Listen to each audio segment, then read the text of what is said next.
All right, welcome this Good Friday to the CALA legislative update. I will be managing the technical side of things today. I'm Peter Brissett with the CALA staff.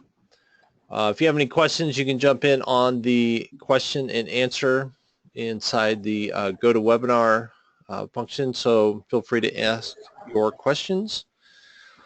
In the meantime, I'd like to introduce our Executive Director, Corky Kyle. Peter, thanks very much for that swell introduction. Sure. Here it is, Good Friday. I know everybody's got a lot of things on their mind, thinking about the weekend and everything. And so we'll make this very, very interesting for everybody. And so nobody will be nodding off, because it can get pretty dry when you sit here and talk about bills. But here's some interesting things that I think everybody will find unusual, let's just put it that way. As of today, as of Friday, Good Friday, there have been 625 bills introduced in the Colorado legislature. And there still will be more. Next week is a big deadline date, and there could be conceivably anywhere between 15 to 25 more bills introduced. I truly believe that when it's all said and done and this session gets finished up, that we're going to end up with over 700 pieces of legislation that all the 100 legislators had to act on within the 120-day period of the session. And while that won't set a new record, it gets right up there. It's in the top 5. One year they did hit 800. And so it's been a very active session so far, and it's going to be even more active when the new bills come out. Another tidbit of titillating information is that of the 120-day session, we only have 44 days left before we can all breathe a sigh of relief and say, hallelujah, they're not in session. Our pocketbooks are still okay. So come May 11th, the legislative session will end, and we'll be done, and then we start the election season.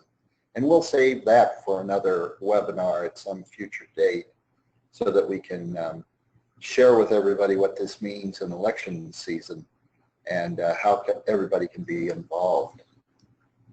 So Peter, let's go ahead and hit the status sheet. And I'm going to run through these because if you notice over there where it says most recent status, that's the best place to go at this point in time to see what the legislation or where the legislation is and at what point it is at in the process. This is the most accurate way to look at it. And also I would encourage all of you to go to the website and go on and click into our status sheet, and Peter will show you where that is, and right there, and you just click and you can go right on into the status sheet, and it's real time, so it will be 100% accurate anytime you go in there and look at it. So you have a ready source of information about what's going on in the legislature.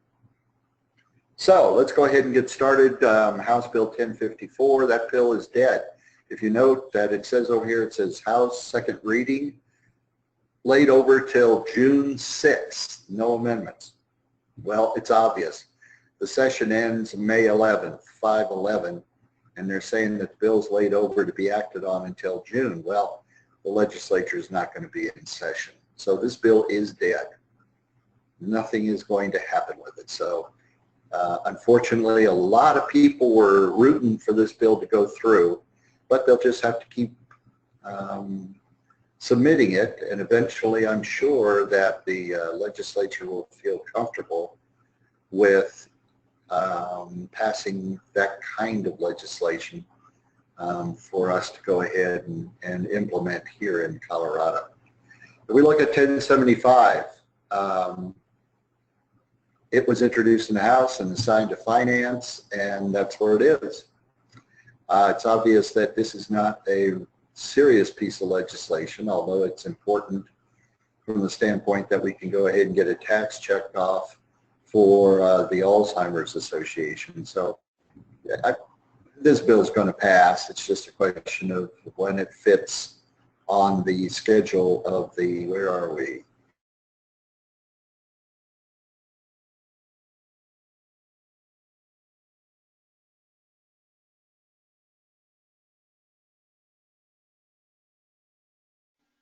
Corky, did I lose you, sir?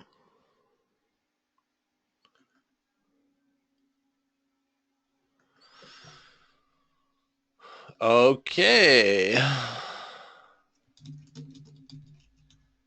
Is still active in we lost you session. for a second, Corky. Oh, okay. Are we back? You're good. Okay. So go ahead and scroll up a little bit on 188. And so I can see where it is. That bill is still active. And so we'll be tracking that. It's passed with amendments to the committee floor, House second reading. So matter of fact, on Monday the 28th, it's going to be up for third reading and final passage in the House, and then it'll go ahead and go over to the Senate. Moving to our next bill. Let's see here. Medicaid, PUC permit, that's in appropriations. It's interesting, whenever you have a bill that ends up in the Appropriations Committee, all the deadlines for getting bills out of the appropriate houses, it's waived. And so that could sit there for a long, long time. Medical decisions for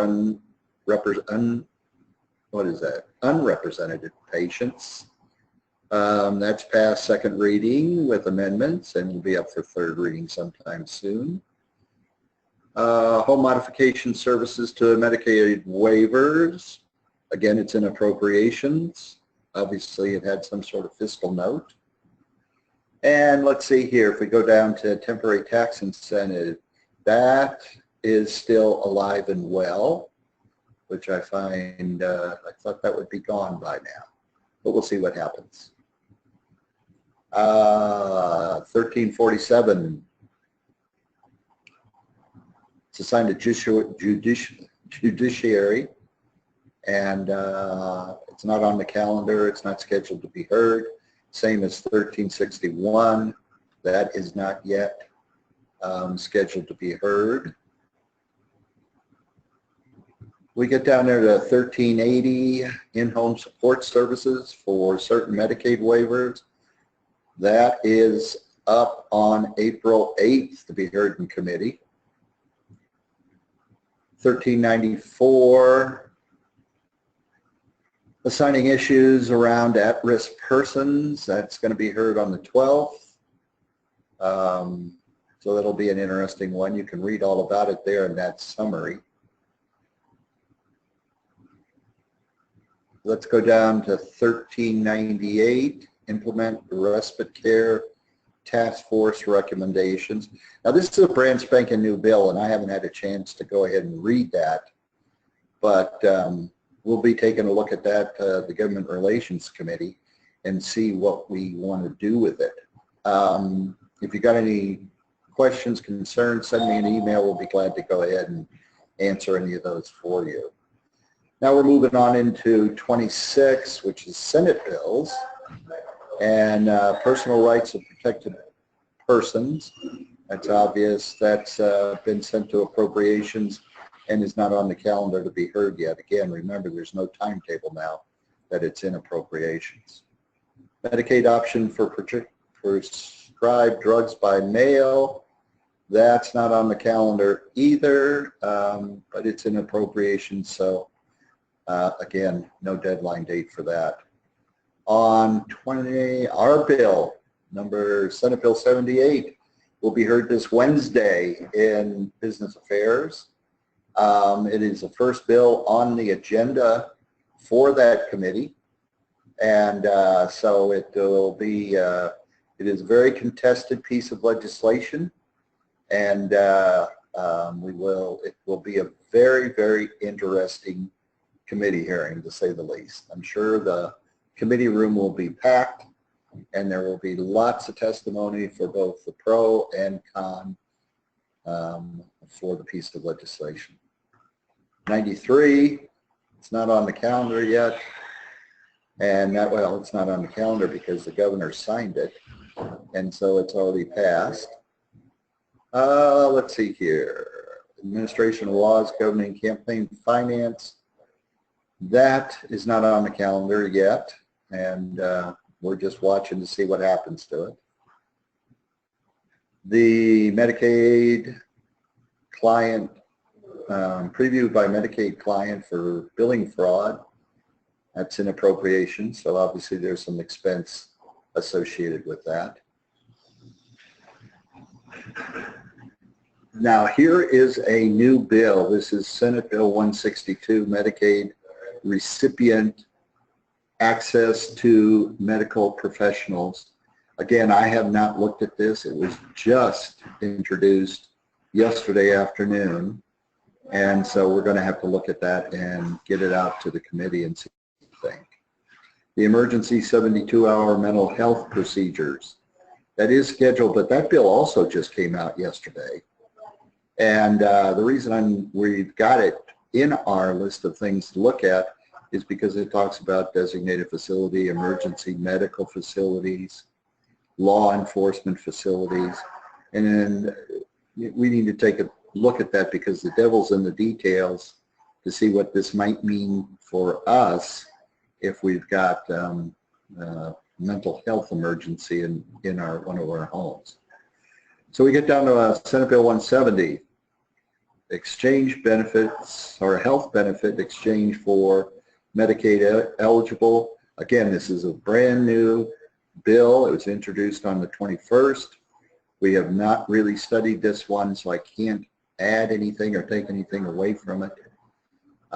It is in the Health and Human Services Committee, and we'll just have to let you know what it is. And I think that's our sum total of all our legislation.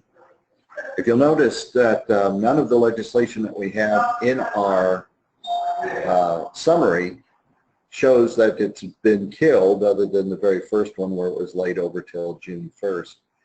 The reason for that is we have pulled the ones that were killed because there's nothing more to do about them. So this legislative summary reflects the current active pieces of legislation that the association is monitoring and participating in. Now, I'd like to share with you that there's one more bill that's very important to the industry as well as the CALA, and CALA is the one who initiated this legislation with the help of the health department, and that's our QMAP piece of legislation, which will privatize the certification of QMAPs in the state. Now that bill is going to be introduced next week.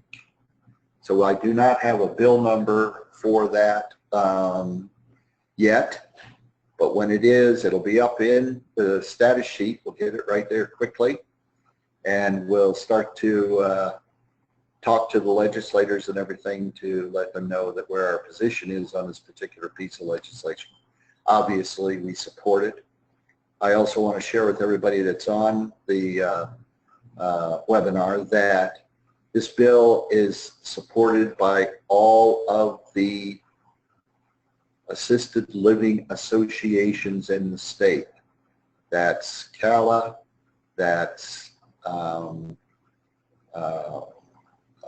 Leading Age, and that is the Colorado Healthcare Association, as well as the healthcare department.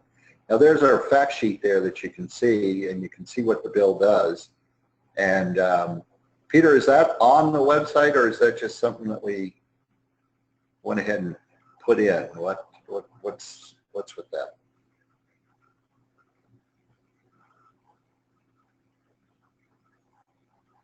Are we there? Oh, sorry about that. I was muted. It's not on the website at the moment, but we can certainly get it added. and see how we can get it out to everybody. Yeah, let's see if we can't put it up. Well, here, let's do this. Let's wait till we get the bill as part of the status sheet, Okay. and then we can put this fact sheet up as well as the bill, and then people can go, well, the people can go on the status sheet, click the bill number, and then the bill will pop right up for them. Okay. So that way we'll have those two things for them. So that'll be great. That'll be super. Great. Okay, any questions? Questions for Corky? Just stick them in the chat box there, question box in the GoToWebinar, and we'll try to get those answered for you.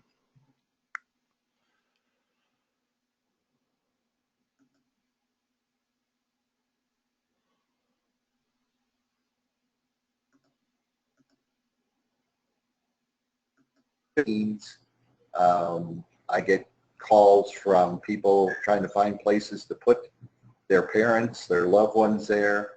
But the real important thing is that the Colorado legislature knows that CALA is the association representing assisted living in the state, and that they can get all their information about the industry from us, which should make everybody very proud to know that they go ahead and recognize us as a leader in the industry. So anyway, any questions? Peter, we got anybody wanting to? Yeah, just you can ask your question in the chat box. I think someone was Right raising down their here. hand. Here we go. What is the amendment to the competency bill? There is one amendment to the competency bill, and that has to do with making sure that the industry, meaning the assisted living industry, and CDPHE work collaboratively to determine how administrators are going to be regulated and educated in the state. Cool. So they can't just do whatever they want. They have to ask us. They have to ask us and they have to work together with us. It is a public-private relationship. And the nice thing about 78 is it puts some sidebars on the arenas so that it can control what the bureaucracy wants to do with us. So it's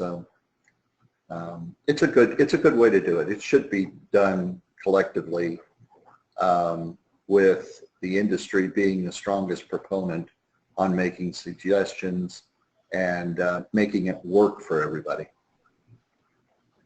Cool. What else?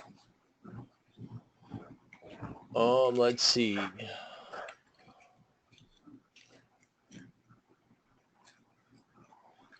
The other question. So the other question is, what does that have to do with administrator competency? I think that's a different question.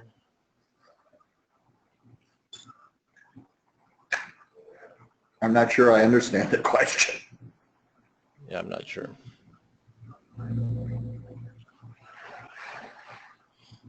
The thing is that, Peter, you know, so I'm not sure that everybody realizes that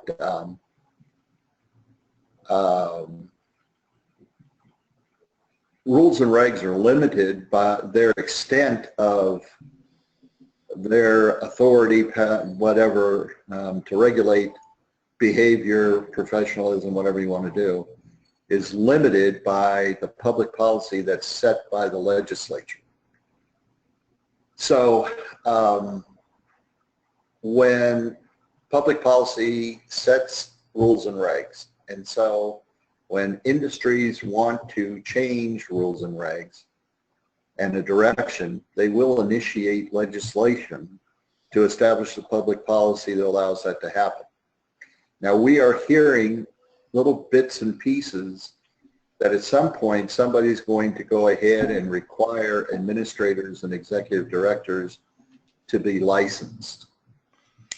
And that is going to be another whole story for another webinar, because that's a whole different process, and creates new opportunities, as well as putting some bumps in the road for all of us. And we don't have a position on that yet, the association, but I just share that with everybody that's listening, that I keep my ear to the ground and pick up on things over there at the Capitol, and so I'm hearing more and more of that.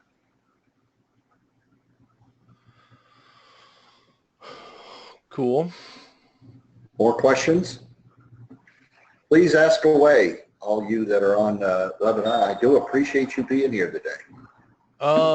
So the question, this question is a little more clear. What does the relationship between CDPHE and CALA have to do with administrator competency in the amendment? Has nothing to do with CALA. It's just the relationship between CDPHE and the industry. Right. That the industry, they have to work with the industry and work together on. They have to work with the assisted living industry. So that means they have to work with CALA, they have to work with Leading Age, they have to work with the Healthcare Association. They have to work with all those groups in order to get what the majority wants. And then going back to the purpose of the bill and why it came about, can you address that again? Well, the purpose of the bill was that there was no accountability or transparency on the part of administrators to residents or the people that put their loved ones in there, to show that the people were staying on top of all the latest trends, all the latest education, all the latest programs, all of the public assistance programs, everything like that. The only requirement was that they take a 3-day course, get qualified from CDPHE, and that was it. There was nothing there to go ahead and allow for the enhancement of the profession and to create and make the profession stronger, particularly in the eyes of the residents and the people that are putting their loved ones in there. This is a growing industry, and the accountability and transparency that's going to be needed as it continues to grow. Randy Kirkendall was telling me that on average, there's one new assisted living facility coming online every month. And right now we have 638 licensed assisted living facilities in Colorado. So that could increase by the end of this year by another 10. It may even pick up more, so that the ratio per month could even be increased. So there's just a lot of movement in the industry. Plus, it's always better to be proactive than waiting for somebody to do something to you that you didn't even know what happened. And all it's going to take is one legislator to have a very, very bad experience when he put his dad in a home, or she put her mom in the home, in the assisted living facility, and then things are going to go sideways. So it's always better to be proactive rather than reactive. That was a long answer to that question, Peter. That was a long answer. And a lot of information in there. And I think we've kind of addressed this before, but some people may not be aware on how this is going to be tracked. How do people track it, and what type of information is acceptable for the hours? Well, it can be anything. After the initial silos are determined as to the areas of education, knowledge, etc., it's going to be a question of the honesty of the individual. If they go to a seminar, they'll get a certificate for attending, and they put that certificate in their folder, and then they just keep that. And then when it comes time for a survey, and the surveyors are checking to see if everything is in there, or that there are 30 hours of education, there it is documented. You know, Peter, maybe we ought to, I should share with everybody that this spring conference that we're doing is going to give people certificates for all the classes that they attended, and it will indicate the number of CEs that they've earned while being at the conference. So we're doing this in preparation for the eventuality of helping our members meet that continuing competency requirement. So, but they don't have to do that. There's other ways they can get they can do an online training. They can get the training from any place, anywhere. Oh, absolutely. There's The fact nothing that they're in the on bill and the regulation that is stating you have to do it from any particular organization at all. none whatsoever. I mean, they can go to New Mexico and and have a webinar. They can, just like this webinar we're doing today, this would qualify for continuing competency because everybody that's listening in is being brought up to date as to the legislation that is affecting the industry. And the legislation that's here that we're studying could affect the way in which a professional administrator or executive director must respond in order to be compliant. So webinars, books, conferences, classes, gosh, the list, whatever, anything that helps with the education of a person will count. The whole idea was not to make it punitive, but to give everybody the opportunity to go ahead and meet that and also enhance their professionalism. So more than likely, they're already getting the training from a lot of different things. They're just not keeping track of it right now, maybe. So all they got to do is keep track of it. I think that's absolutely true. And it doesn't have to cost you anything. Yeah, it's not like you have a requirement to pay for it to count. That's right. As qualified training. Mm-hmm.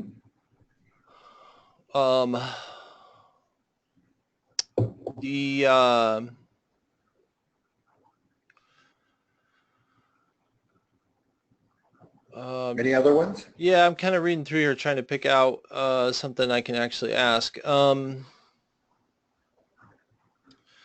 There are some of these questions probably are good questions to address directly with Corky and with the legislative committee. Because these could be variations. I don't know if they've talked about. There's a question about grandfathering current longtime administrators and things like that. I don't know if that's been discussed or. That hasn't really been discussed on grandfathering. I think the feeling is that that certainly could be an option, so that we all have a starting point, and that probably would be. There would be a starting point.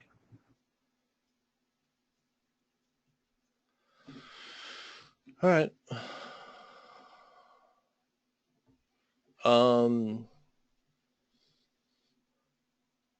Yeah, so that's something that can be looked at and talked about. Yeah, again, verifying the training, you just need some information in the file. I don't think there's anything that says it has to be a certain qualification. They're trusting you to track your time and your hours and of what you did as exactly. Mm-hmm. Nothing's being forced on you to do it a certain way. No, not at all.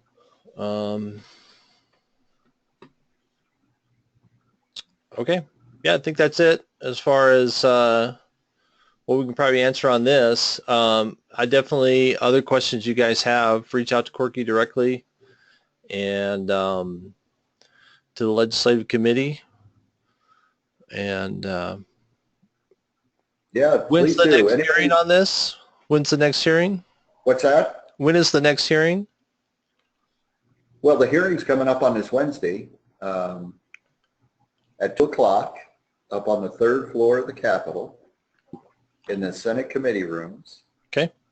And it'll be the first one on the agenda. So for everyone that's coming to watch, testify, be there about 15 minutes ahead. 20 minutes would be better, because I'm thinking this room's going to fill up and you want to get a seat. Okay. And which committee is this? What committee is it again? It's in the Senate Business Affairs Committee. Senate Business Affairs. Right.